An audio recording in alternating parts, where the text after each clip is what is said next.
சித்திரம் அருகே உள்ள இடையோட்டை பகுதியில் பாட்டாளி மக்கள் கட்சி வேட்பாளர்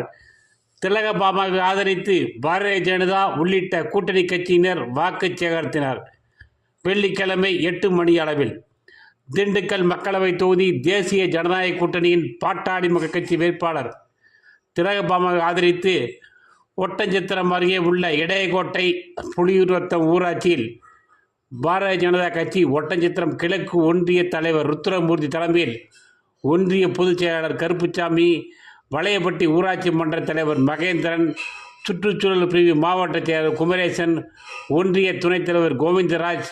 விவசாய அணி ஒன்றிய தலைவர் தங்கவேல், விவசாய அணி ஒன்றிய செயலாளர் காளிமுத்து, இளைஞர் அணி ஒன்றிய தலைவர் பிரபு, கிளை நிர்வாகிகள் ரவிவர்மன், புண்ணியராமன், ராமகிருஷ்ணன் மற்றும் OPS அணி ஒன்றிய செயலாளர் கதிரவன்,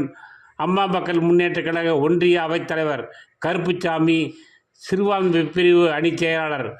ரவி, கிளை செயலாளர்கள் ஆறுமுகம் உள்ளிட்ட நிர்வாகிகள் வீடு வீடாக சென்று மாம்பழ சின்னத்துக்கு வாக்கு சேகரித்தனர்.